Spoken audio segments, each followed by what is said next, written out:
नमस्कार। आज की इस वीडियो में हम हिंदी के प्रैक्टिस सेट को देखते हैं। तो यह वीडियो सभी परीक्षार्थियों के लिए महत्वपूर्ण है जो हिंदी की परीक्षा की तैयारी कर रहे हैं, चाहे वह कोई भी परीक्षा हो। तो वीडियो को अंत तक देखना, क्योंकि इसमें सारे ही प्रश्न महत्वपूर्ण हैं और इस प्रैक्टिस सेट को जब आप हल करेंगे तो आपको अपनी तैयारी कैसी है यह पता हो जाएगी। तो प्रैक्टिस सेट हल करने का एक फ़ायदा ये होता है कि आपको एक तो नए नए प्रश्न की जानकारी होती है और दूसरा यह पता चल जाता है कि आपकी तैयारी कितनी है। उसी हिसाब से आप अपनी तैयारी और बेहतर बनाने के लिए कोशिश करते हैं। तो इसीलिए इस वीडियो को ज़रूर देखना और शुरू से अंत तक देखना। अगर जो आपको क्वेश्चन आसान लगे तो यह मत सोचना कि वीडियो छोड़ के चले जाएं कि आसान क्वेश्चन, आगे कैसा क्वेश्चन आएगा आपको नहीं पता है। तो बहुत ही महत्वपूर्ण प्रश्न इसमें है, तो शुरू से अंत तक देखना और आप निशान लगाते जाना और देखना कि आपका कितना क्वेश्चन सही है। तो शुरू करते हैं। आज का पहला प्रश्न है, निम्नलिखित में से किसने वीरगाथा काल को आदिकाल कहा है। मैं फिर से बता रही हूँ कि आप क्वेश्चन आसान देखकर वीडियो मत छोड़ के जाना, क्योंकि पेपर में हर तरह के प्रश्न आते हैं, कठिन भी आते हैं, आसान भी आते हैं। इसलिए मैंने उसी तरीके से प्रश्न रखे हैं। आसान प्रश्न भी आपको मिलेंगे और कठिन भी मिलेंगे, तो पूरा वीडियो देखना। ऑप्शन है रामचंद्र शुक्ल, हजारी प्रसाद द्विवेदी, मिश्र बंधु, इनमें से कोई नहीं। आपका सही उत्तर हो जाएगा बी, हजारी प्रसाद द्विवेदी। पेपर देते समय क्वेश्चन को बहुत ही केयरफुली, सावधानी से पढ़ना है। जो प्रश्न है आपको पूरा पढ़ना है और ध्यान से पढ़ना है, और थोड़ा स्पीड तेज़ होनी चाहिए आपका पेपर पढ़ते समय, क्योंकि क्वेश्चन अब बड़े बड़े आते हैं। तो ऐसा ना हो कि पेपर पढ़ते ही सारा टाइम उसी में चला जाए। समय का भी ध्यान रखना है, प्रश्न पूरा पढ़ना है, ध्यान से पढ़ना है। तो इसका सही उत्तर हो जाएगा बी। जो भी आप प्रश्न पढ़ेंगे उसको ध्यान से पढ़ेंगे और पूरा पढ़ेंगे। दूसरा प्रश्न है, संदेश राशक के रचयिता हैं स्वयंभू, पुष्पदंत, अब्दुल रहमान, हेमचंद्र। सही उत्तर हो जाएगा आपका सी, अब्दुल रहमान। संदेश राशक के रचयिता अब्दुल रहमान हैं। आगे प्रश्न है, रामचंद्र शुक्ल ने आधुनिक काल को क्या कहा। गद्य काल, जागरण काल, पुनर्जागरण काल, इनमें से कोई नहीं। सही उत्तर हो जाएगा ए, गद्य काल। आधुनिक काल को शुक्ल जी ने गद्य काल कहा और द्विवेदी युग को जागरण सुधार काल कहा जाता है और भारतेंदु युग को पुनर्जागरण काल कहा जाता है और जागरण काल भी कहा जाता है। भारतेंदु युग को पुनर्जागरण काल या जागरण काल कहा जाता है, द्विवेदी युग को जागरण सुधार काल कहा जाता है। आगे प्रश्न है कि कबीर के गुरु कौन थे। मैं फिर बोल रही हूँ, आसान प्रश्न देखकर वीडियो स्किप मत करना। कबीर के गुरु कौन थे। रामानंद, रामानुजा, शंकराचार्य, कृपाचार्य, रामानंद। सही उत्तर हो जाएगा डी, रामानंद। आगे प्रश्न है, सिद्ध कवियों की प्रतीकात्मक भाषा को क्या कहा गया है। खिचड़ी भाषा, संध्या भाषा, उल्टी भाषा, इनमें से कोई नहीं। आपका सही उत्तर हो जाएगा बी, संध्या भाषा। सिद्ध कवियों की भाषा को संध्या भाषा कहा जाता है। आगे प्रश्न है, निम्नलिखित में से कौन सा रासो ग्रंथ आलाखंड के नाम से लोकप्रिय है। विशल देव रासो, कुमार रासो, परमाल रासो, इनमें से कोई नहीं। आपको सही उत्तर हो जाएगा सी, परमाल रासो। परमाल रासो आलाखंड नाम से लोकप्रिय है। आगे प्रश्न है, संत कवियों ने नारी को किसका प्रतीक माना है। लक्ष्मी का, काया का, अज्ञान का, माया का। सही उत्तर हो जाएगा डी, माया का। संत कवियों ने नारी को माया का प्रतीक माना है। आगे प्रश्न है, कृष्ण भक्त कवियों में किसे वात्सल्य रस का सम्राट कहा गया है? सूरदास, नंददास, परमानंद दास, चतुर्भुज दास। सही उत्तर हो जाएगा आपका ए, सूरदास। आगे प्रश्न है, रचना और उसकी भाषा में कौन सा विषम संयोजन है? एक तरफ रचनाएं हैं, एक तरफ भाषा है।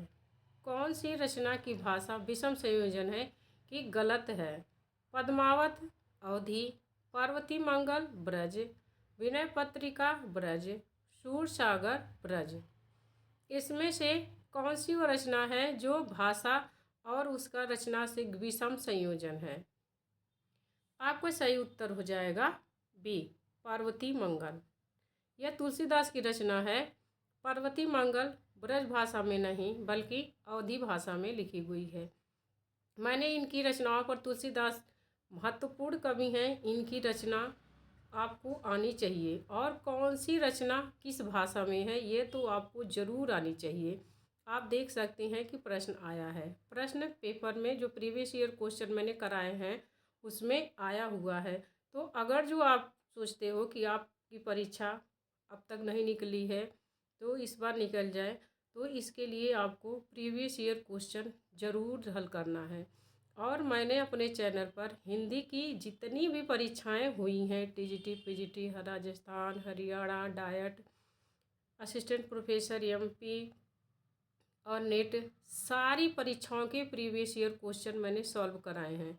तो आप उन प्रीवियस ईयर क्वेश्चन को ज़रूर सॉल्व करिए, क्योंकि वही प्रश्न घुमा फिरा कर आते हैं परीक्षा में।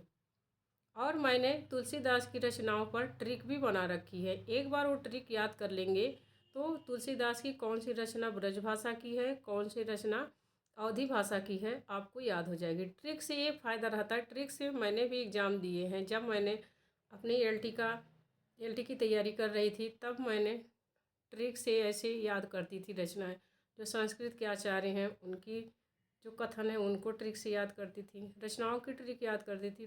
ट्रिक से रहता है कि वो याद हो जाती हैं। तो मैंने इस पर ट्रिक बना ली है, आप जा कर के देख सकते हैं हमारे चैनल पर। आगे प्रश्न है, अग्रलिखित कथनों पर विचार कीजिए और नीचे दिए गए संकेत में सही विकल्प चुनिए। ए, रीतिकाल ब्रज भाषा का स्वर्णकाल है। बी, रीतिकाल में काव्य का प्रयोजन कला के लिए था। तीसरा है, रीतिकाल में प्रबंध काव्य की रचना हुई। चौथा है, घनानंद रीति मुक्त कवियों में सर्वश्रेष्ठ है। 4 ऑप्शन में से आपको यह बताना है कि चारों में से कौन सा सही है। जो यहाँ ऑप्शन दिए गए हैं इसमें से आपको बताना है कि कौन सा सही है। ए है, कथन 1, 2 सत्य है, शेष असत्य है। बी है, 2, 3, 4 सत्य हैं, शेष असत्य हैं। कथन तीसरा असत्य है, शेष सत्य है। डी है, 3, 4 असत्य है, शेष सत्य है। इसमें से आपको बताना है कि चारों में इसमें कौन सा सही है। आपका सही उत्तर हो जाएगा सी, तीसरा असत्य है और शेष सत्य है। रीतिकाल में प्रबंध काव्य की रचना हुई, यह गलत कथन है, क्योंकि रीतिकाल में प्रबंध काव्य की रचना नहीं हुई है।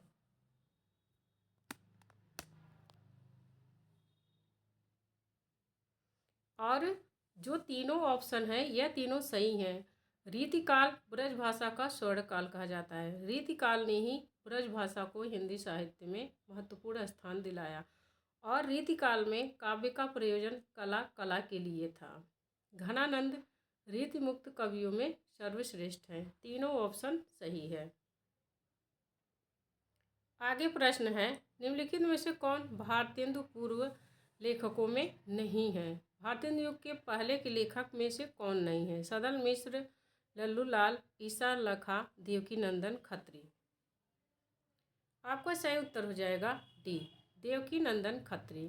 यह भारतेंदु पूर्व युग के लेखक नहीं है। आगे प्रश्न है, रचना और उसके काव्य रूप में कौन विषम संयोजन है? महाप्रस्थान खंड काव्य, निशा निमंत्रण गीत नाट्य, रामचरितमानस महाकाव्य, सतसई मुक्तक काव्य। इसमें से कौन बताना है आपको, कौन सा एक तरफ रचना है एक तरफ उसका काव्य रूप है, कौन सा काव्य रूप और रचना का विषम संयोजन माने गलत मिलान है।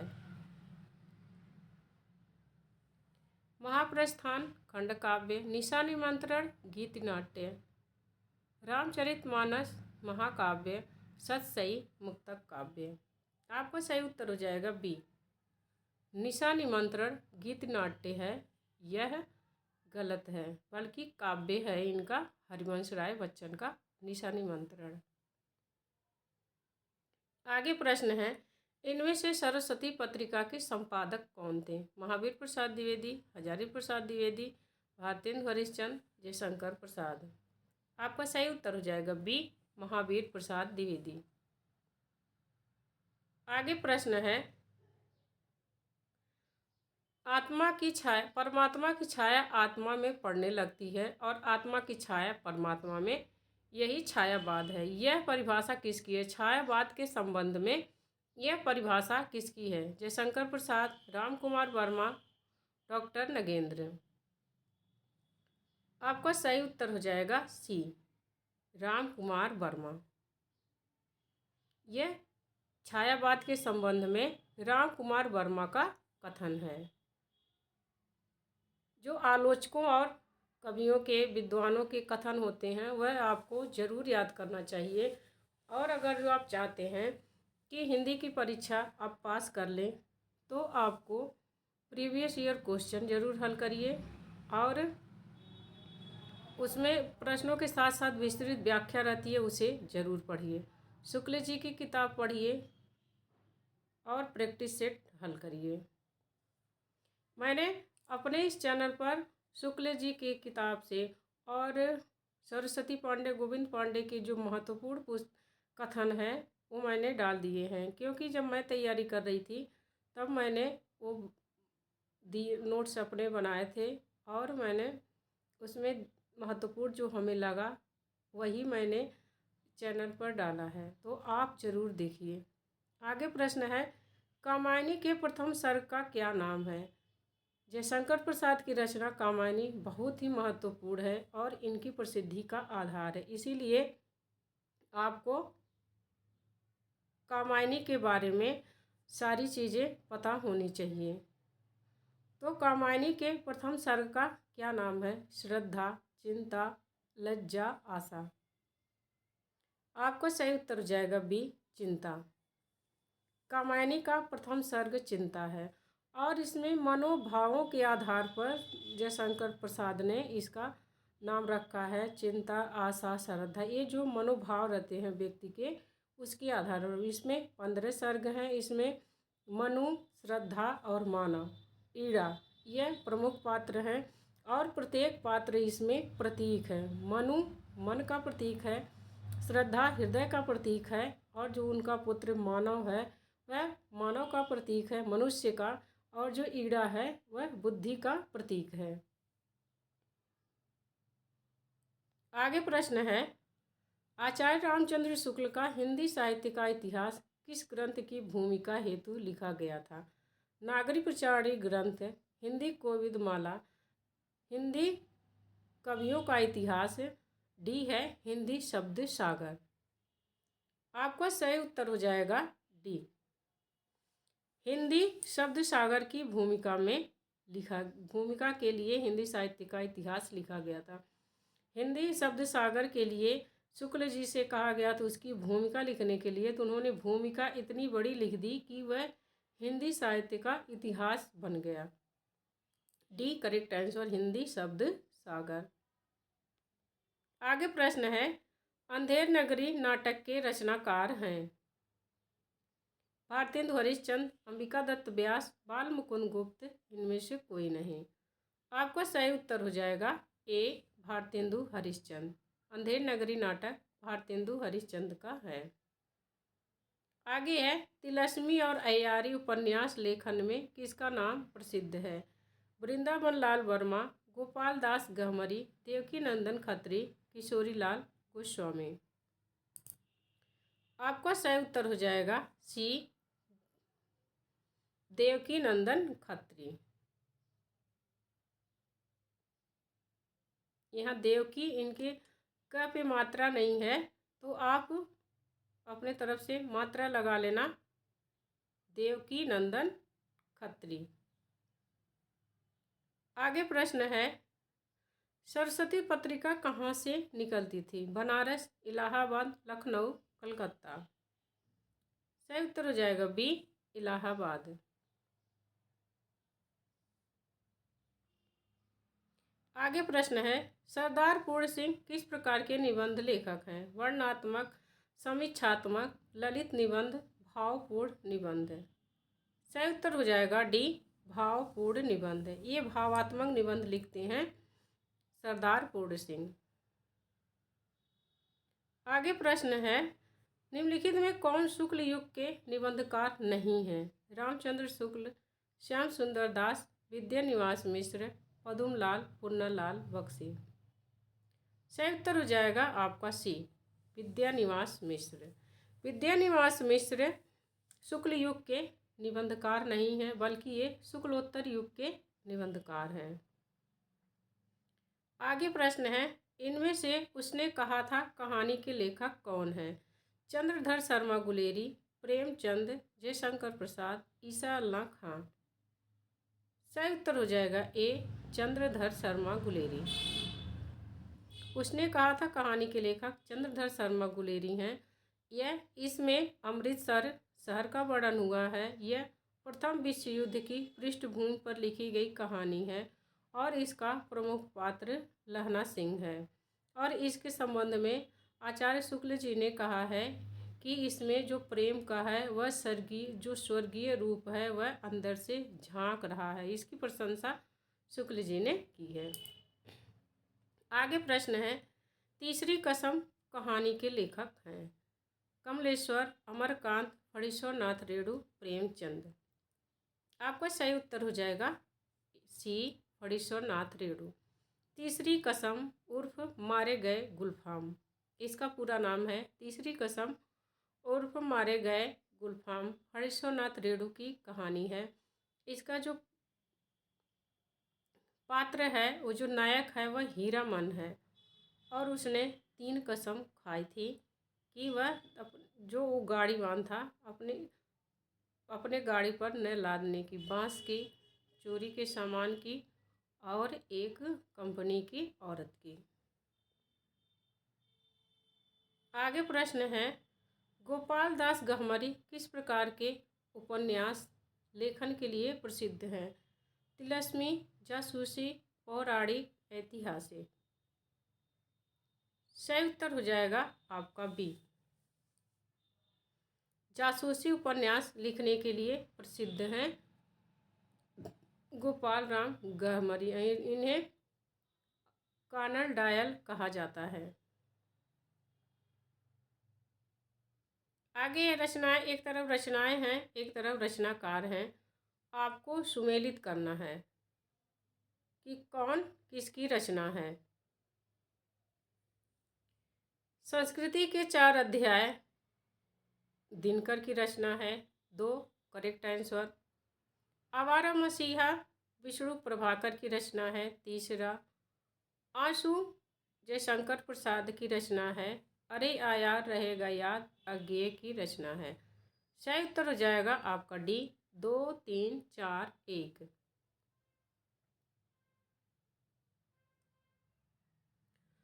अंधा युग किस प्रकार की नाट्य रचना है? गीत नाट्य, प्रहसन, नृत्य नाटक, रूपक। सही उत्तर हो जाएगा ए, गीत नाट्य। अंधा युग गीत नाट्य है। आगे प्रश्न है, मेरा परिवार किसकी रचना है? बनारसी दास, महादेवी वर्मा, उग्र, कन्हैया लाल मिश्र। सही उत्तर हो जाएगा बी, महादेवी वर्मा। मेरा परिवार महादेवी वर्मा का संस्मरणात्मक रचना है। कवि वचन सुधा क्या है? आगे प्रश्न है, कवि वचन सुधा क्या है? काव्य संग्रह, कवियों का इतिहास, पत्रिका, नाटक। सही उत्तर हो जाएगा सी, पत्रिका। कवि वचन सुधा भारतेंदु हरिश्चंद्र की पत्रिका है। आगे है अपनी खबर आत्मकथा के लेखक हैं निराला, रामविलास शर्मा, यशपाल, पांडे, बेचन शर्मा, उग्र। सही उत्तर हो जाएगा डी, पांडे बेचन शर्मा उग्र। अपनी खबर पांडे बेचन शर्मा उग्र की रचना है।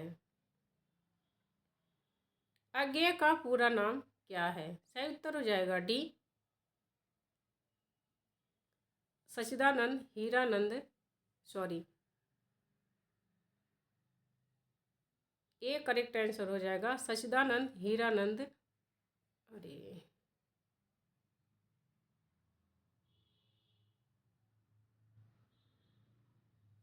ए करेक्ट आंसर हो जाएगा सच्चिदानंद हीरानंद वात्स्यायन अज्ञेय।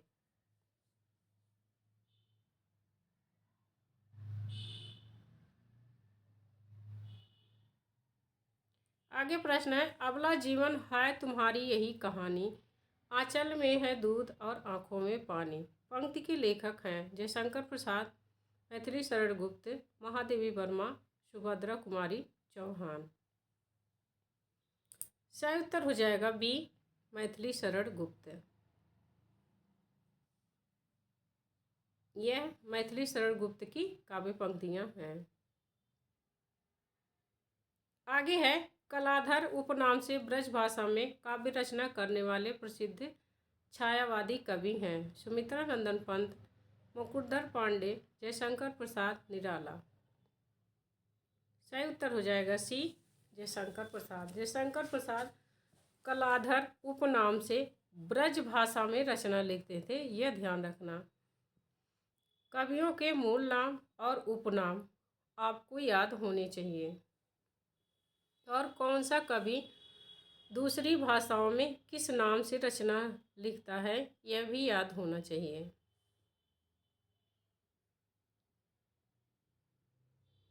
हिंदी की उत्पत्ति किस अपभ्रंश से हुई है? मागधी अपभ्रंश, अर्धमागधी अपभ्रंश, पैशाची अपभ्रंश, शूरसैनी अपभ्रंश। हिंदी की बोलियों से संबंधित प्रश्न जरूर बनते हैं, इसलिए इन्हें आप जरूर हल करिए। हिंदी की बोलियां, उनकी उपबोलियां और उनकी जो बोलियां हैं उनके अन्य नाम, ये सब भी आते हैं। इस सब बोलियों पर मैंने वीडियो बना दिया है, अगर जो एक बार आप वो वीडियो देख लेंगे तो बोली से संबंधित आपके सारे डाउट क्लियर हो जाएंगे और बोली से संबंधित आपकी रचना कभी गलत नहीं होगी, क्योंकि मैंने उसमें जितने तरह के प्रश्न बन सकते हैं सारे प्रश्नों को उसमें लिया है, और कथन है उसमें और प्रश्न भी हैं। आपका सही उत्तर हो जाएगा डी, शूरसैनी अपभ्रंश। और मुझे उम्मीद है अगर जो आप वो सारे देख लेंगे वीडियो तो आपका ज़रूर उसमें बहुत फ़ायदा होगा। आगे प्रश्न है, एक तरफ सूची 1 को सूची 2 से मिलान करना है। एक तरफ बोलियां हैं और दूसरी तरफ उनकी उपभाषाएं हैं। पूर्वी हिंदी की कौन सी बोली है? पश्चिमी हिंदी, बिहारी हिंदी, अवधी। यह आपको मिलाना है।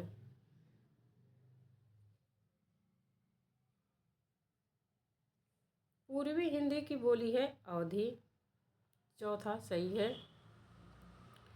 पश्चिमी हिंदी की है खड़ी बोली और बिहारी हिंदी की है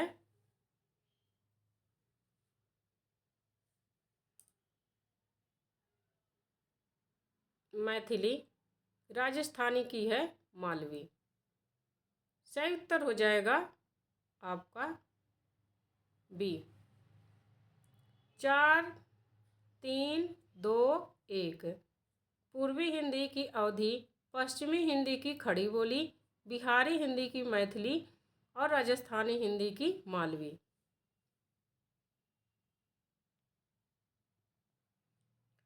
आगे प्रश्न है, संविधान में हिंदी को कहा गया है वाक्य में रिक्त स्थान की पूर्ति कीजिए कि संविधान को क्या कहा गया है? राष्ट्रभाषा, आर्य भाषा, राजभाषा, संपर्क भाषा। सही उत्तर हो जाएगा सी, राजभाषा। इनमें से कौन हालावादी कवि के रूप में प्रसिद्ध हैं? हरिवंश राय बच्चन, भवानी प्रसाद मिश्र, रामेश्वर शुक्ला अंचल, माखनलाल चतुर्वेदी। आपका सही उत्तर हो जाएगा ए, हरिवंश राय बच्चन। आगे प्रश्न है, निम्नलिखित में से राज्य और राजभाषा का कौन सा विषम संयोजन है? एक तरफ राज्य है और दूसरी तरफ भाषाएं हैं। कौन से इसमें कौन सी भाषा है जो विषम संयोजन है? आंध्र प्रदेश, तेलुगु,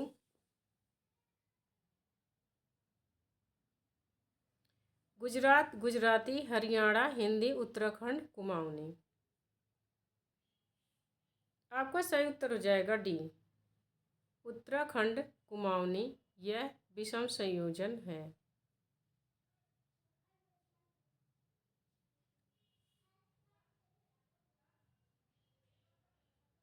आगे है, पवन में कौन सी संधि है? गुण संधि, अयादि स्वर संधि, व्यंजन संधि, यण संधि। आपका सही उत्तर हो जाएगा बी, अयादि संधि। पवन में अयादि संधि है।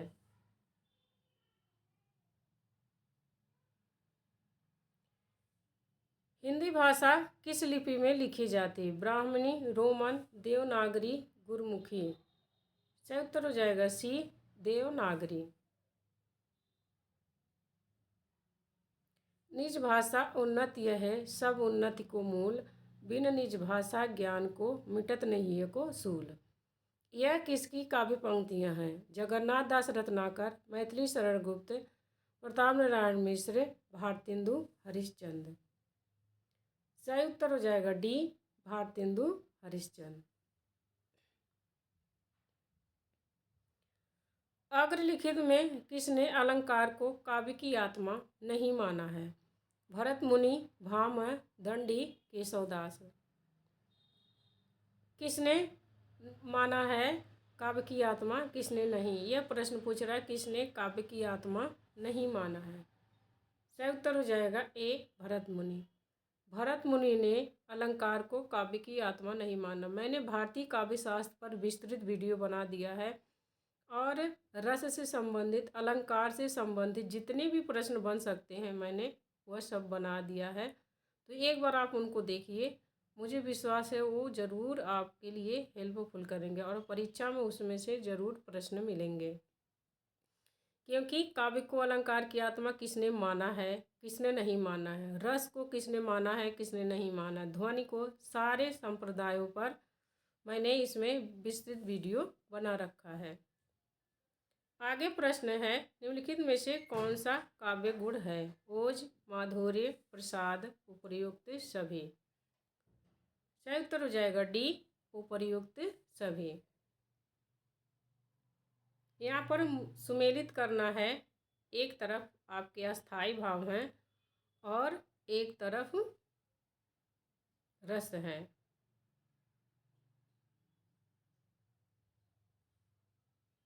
श्रृंगार रस का स्थायी भाव रति है। तीसरा, विभत्स का जुगुप्सा है, करुण का शोक है, हास्य का हास है। सही उत्तर हो जाएगा आपका तीसरा, श्रृंगार का रति, विभत्स का जुगुप्सा, करुण का शोक चौथा, हास्य का हास दूसरा। 3 1 4 2।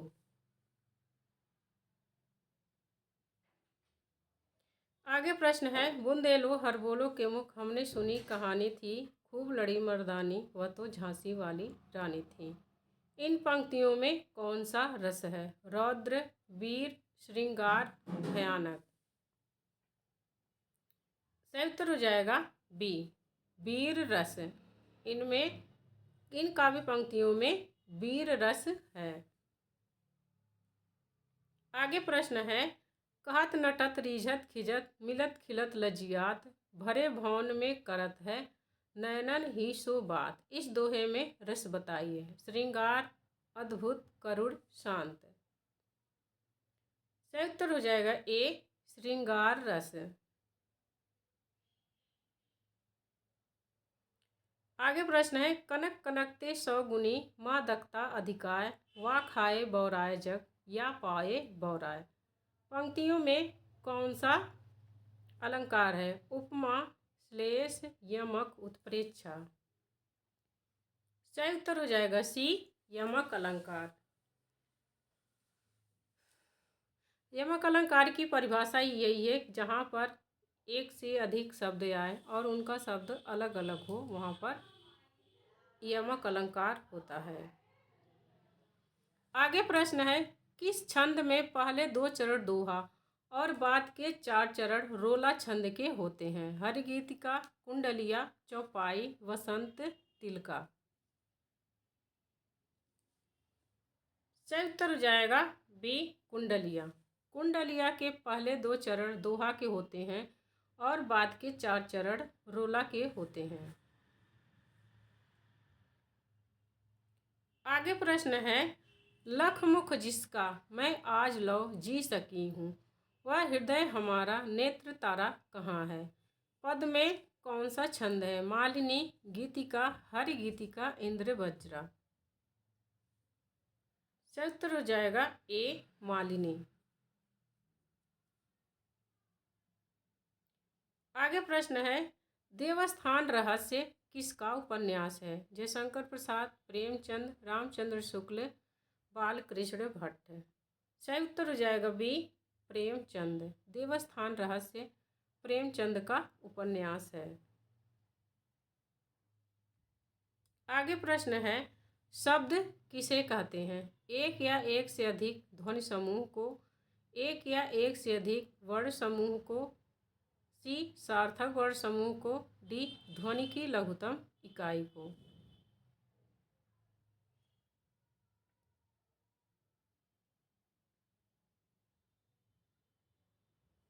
सही उत्तर हो जाएगा आपका सी, सार्थक वर्ण समूह को।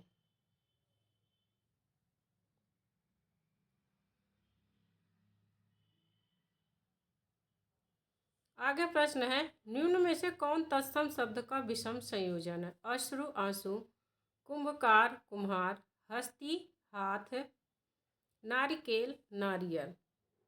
सही उत्तर हो जाएगा आपका सी, हस्ती हाथ है। यह विषम संयोजन है, बल्कि हाथ का हस्त होता है। हस्त, हस्ती हस्ती नहीं, हस्त होता है हाथ का।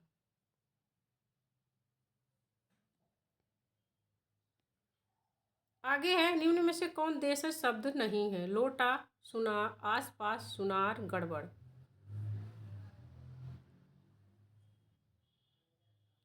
सी, सुनार देशज शब्द नहीं है, बल्कि यह तद्भव है। सुनार का तद्भव, सुनार तद्भव शब्द है और इसका तत्सम शब्द होता है स्वर्णकार। निम्नलिखित में कौन योग रूढ़ शब्द है? ब्रह्म, लंबोदर, असुर, आवास।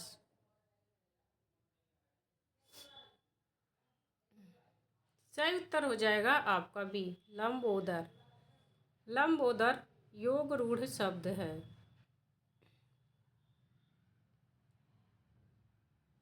आगे प्रश्न है, इनमें से चपला इनमें से किसका पर्यायवाची है? विद्युत, नदी, पृथ्वी, लक्ष्मी, पृथ्वी। सही उत्तर हो जाएगा आपका ए, विद्युत। विद्युत का पर्यायवाची है चपला। चपला, दामिनी, सौदामिनी, ये सब है। आगे प्रश्न है, बकरी नाटक के रचयिता हैं उपेंद्र नाथ अश्क, सर्वेश्वर दयाल सक्सेना, सुरेंद्र वर्मा, राम कुमार वर्मा। सही उत्तर हो जाएगा आपका बी, सर्वेश्वर दयाल सक्सेना।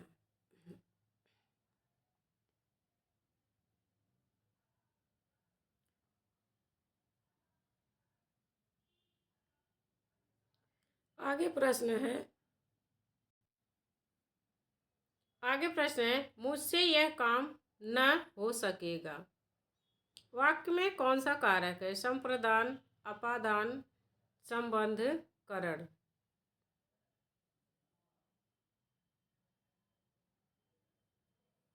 सही उत्तर हो जाएगा डी, करण। मुझसे यह काम नहीं हो सकेगा।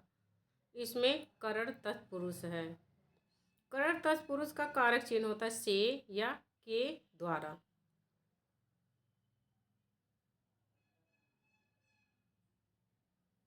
निम्नलिखित में से किस शब्द का बहुवचन नहीं बनता? कथा, वाहन, पिता, लता। सही उत्तर हो जाएगा सी, पिता शब्द का बहुवचन नहीं होता है।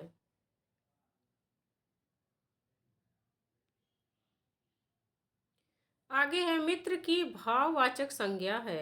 मैत्री, मित्रता, मैत्रेयी, इनमें से कोई नहीं।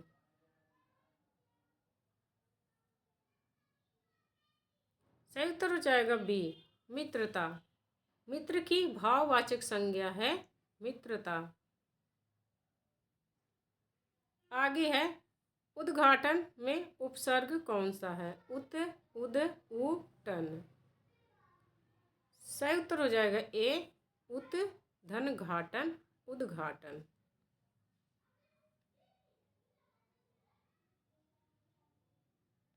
आगे है, ताम्रचूड़ इनमें से किसका पर्यायवाची है? नीलकंठ, कोयल, मुर्गा, उल्लू। सही उत्तर हो जाएगा आपका सी, मुर्गा। ताम्रचूड़ मुर्गा का पर्यायवाची है। आगे प्रश्न है, विशेषण प्रयोग की दृष्टि से कौन सा वाक्य शुद्ध है? इसमें से शुद्ध पूछा गया है कि विशेषण का जिसमें प्रयोग हुआ है की दृष्टि से कौन सा वाक्य शुद्ध है? मैंने 3 गाय खरीदी। बी, उसके 5 लड़की हैं। सी, हर एक गाय दूध नहीं देती। डी, अनेक छात्र हिंदी नहीं जानते। इसमें किस शब्द में विशेषण का प्रयोग अच्छे से हुआ है? सही उत्तर हो जाएगा डी, अनेक छात्र हिंदी नहीं जानते। इसमें विशेषण का सही प्रयोग हुआ है।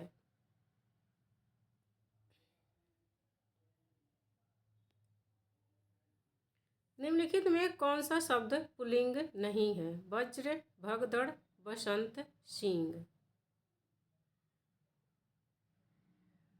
बी, भगदड़। इसमें पुल्लिंग नहीं है। कौन सा शब्द पुल्लिंग नहीं है बताना है, तो भगदड़ स्त्रीलिंग शब्द है।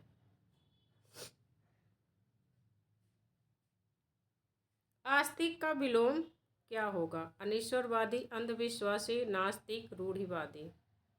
सही उत्तर हो जाएगा सी, नास्तिक। आस्तिक का विलोम नास्तिक होता है। आगे है, निम्नलिखित में से कौन सा शब्द अश्व का पर्यायवाची नहीं है? घटक, तुरंग, सैंधव है। सही उत्तर हो जाएगा ए, घटक। अश्व का पर्यायवाची घटक नहीं है।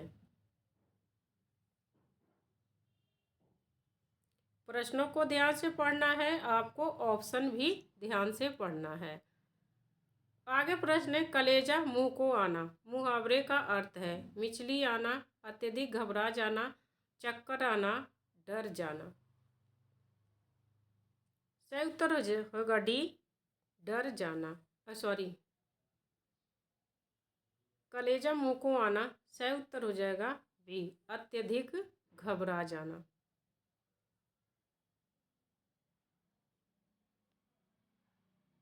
आगे प्रश्न है, होनहार बिरवान के होत चीकने पात। कहावत का अर्थ है समृद्धशाली होना, असली अच्छी फसल होना, महानता के लक्षण बचपन में ही दिखना, बचपन से ही धनवान होना। सही उत्तर हो जाएगा सी, महानता के लक्षण बचपन में ही दिखना। आगे प्रश्न है, आंखें लाल पीली करना मुहावरे का अर्थ है चिंतित होना, ईर्ष्या करना, प्रेम व्यक्त करना, क्रोध करना। सही उत्तर हो जाएगा डी, क्रोध करना। आगे है पलक झपकाए बिना एकटक देखना। वाक्यांश के लिए शब्द है निर्निमेष, घूरना, एक दृष्टि, सतत दृष्टि। सही उत्तर हो जाएगा ए, निर्निमेष का मतलब होता है पलक झपकाए बिना एकटक देखना। आगे प्रश्न है सामान्य अर्थ को छोड़कर विशिष्ट अर्थ प्रकट करने वाले शब्द में कौन सा समास होता है? अव्ययी भाव, बहुव्रीहि, द्वंद्व, द्विगु। सही उत्तर हो जाएगा बी, बहुव्रीहि समास। बहुव्रीहि समास अपने सामान्य अर्थ को छोड़कर किसी विशेष अर्थ को प्रकट करता है। आगे प्रश्न है चिड़ीमार शब्द में कौन सा समास है? द्विगु समास, कर्मधारय समास, तत्पुरुष समास, बहुव्रीहि समास। सही उत्तर हो जाएगा आपका सी, तत्पुरुष समास। चिड़ी मार में तत्पुरुष समास है। आगे प्रश्न है निम्नलिखित में से कौन सा वाक्य शुद्ध है? कई रेलवे के कर्मचारी गिरफ्तार हुए। बी, छात्रों ने मुख्य अतिथि को अभिनंदन पत्र प्रदान किया। सी, मैं रोज गाने की कसरत करता हूँ। डी, साहित्य और जीवन का अभिन्न संबंध है। सही उत्तर हो जाएगा आपका डी, साहित्य और जीवन का अभिन्न संबंध है। यह वाक्य शुद्ध है।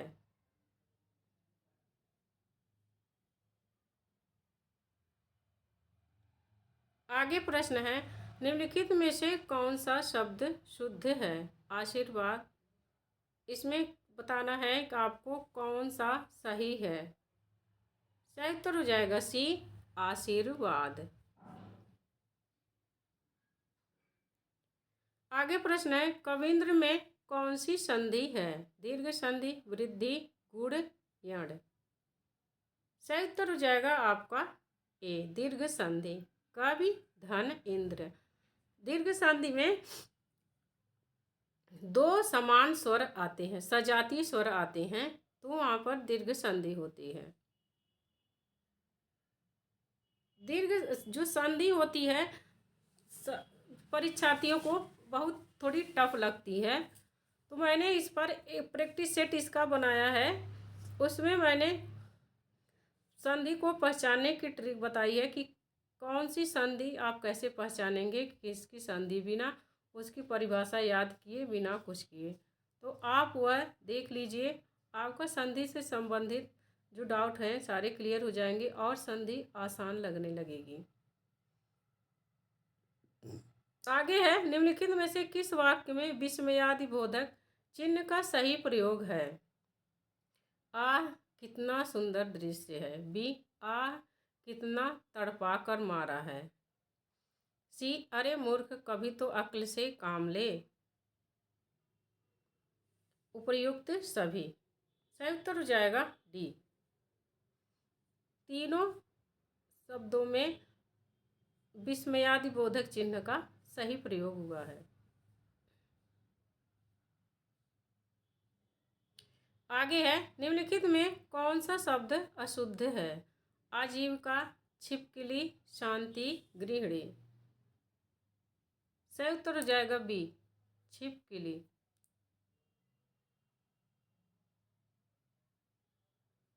आगे है यद्यपि का संधि विच्छेद है। यद्यपि, बी है यद्य धन अपि, सी यदि धन अपि, डी यदि धन यपि।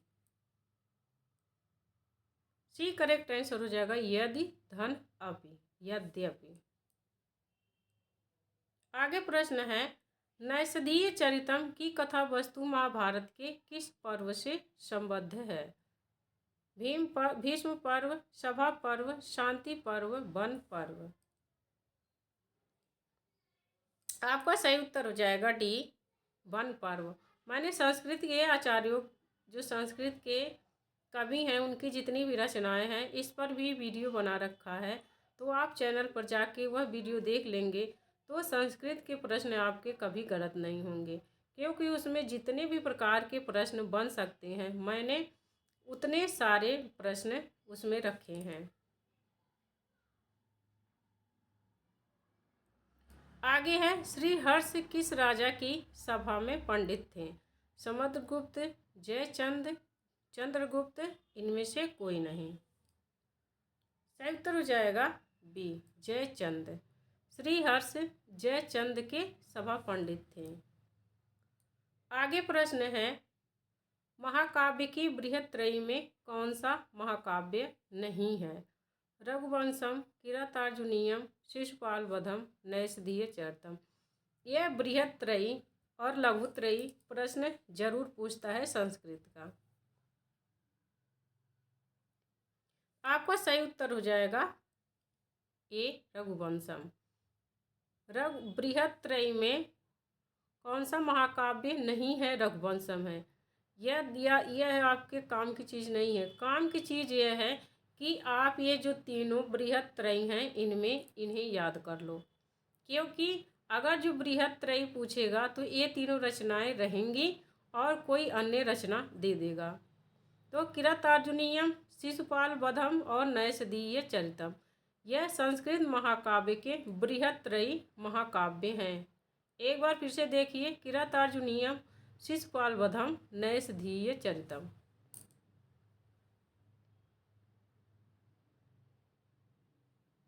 आगे है, शिशुपाल वधम का नायक कौन है? शिशुपाल, अर्जुन, श्री कृष्ण, भीम।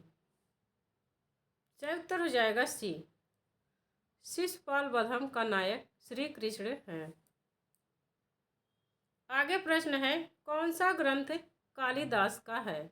अभिज्ञान शाकुंतलम, ऋतुसंहारम, रघुवंशम, उपर्युक्त सभी। सही उत्तर हो जाएगा डी, यह तीनों ग्रंथ कालिदास के हैं। अभिज्ञान शाकुंतलम, ऋतुसंहारम, रघुवंशम। निम्नलिखित में से द्विगु समास का कौन सा शब्द है? मुखचंद्र, त्रिदेव, लोकप्रिय, नख, भिन्न। सही उत्तर हो जाएगा बी, त्रिवेदम।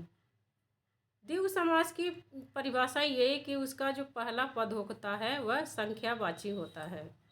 त्रिवेदम। हवन सामग्री में कौन सा समास है? संप्रदान तत्पुरुष, अपादान तत्पुरुष, संबंध तत्पुरुष, अधिकरण तत्पुरुष। आपका सही उत्तर हो जाएगा ए, संप्रदान तत्पुरुष। हवन की सामग्री, संप्रदान तत्पुरुष। आगे प्रश्न है, भूतकाल के अर्थ में कौन सा लकार प्रयुक्त होता है? लट लकार, लिट लकार, लंग लकार, लोट लकार।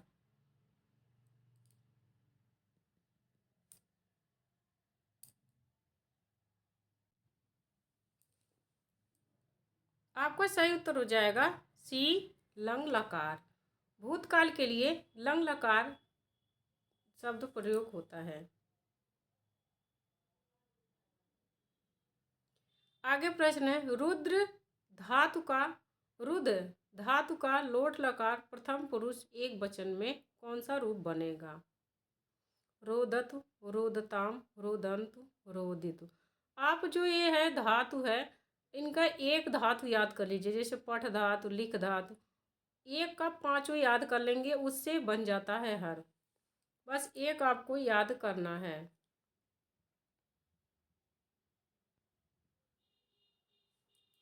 सही उत्तर हो जाएगा डी, रोदितु।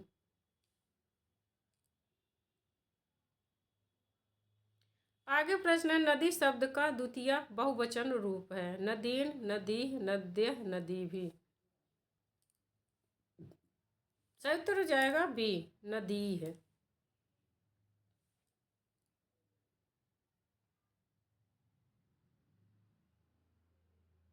आगे है, पितरौ शब्द किस विभक्ति का है? प्रथमा द्विवचन, द्वितीया द्विवचन, उक्त दोनों, इनमें से कोई नहीं। संयुक्त हो जाएगा सी, दोनों। प्रथमा द्विवचन, द्वितीय द्विवचन, पितरौ शब्द दोनों में आता है। आगे है गजारूढ़ में कौन सी संधि है? वृद्धि, गुण, यण, दीर्घ। संयुक्त हो जाएगा डी, गज धन आरूढ़, गजारूढ़ में दीर्घ संधि है। इको यणाचि सूत्र किस संधि का है? वृद्धि, यण, अयादि, पूर्व रूप। बी करेक्ट आंसर, यण संधि। उपर्युक्त का संधि विच्छेद है। उपरि धनयुक्त, उपधनयुक्त, उपरो धनयुक्त, उपधनयुक्त। संयुक्त हो जाएगा आपका ए, उपरि धनयुक्त। अब यहीं पर हमारा यह हिंदी का प्रैक्टिस सेट ख़त्म होता है। अब दूसरा प्रैक्टिस सेट हम आगे की वीडियो में देखेंगे। अगर जो आपको हमारा यह वीडियो अच्छा लगे तो आप हमारे चैनल हिंदी साहित्य अर्चना को सब्सक्राइब करिए और कमेंट करके बताइए आपको वीडियो कैसी लगी।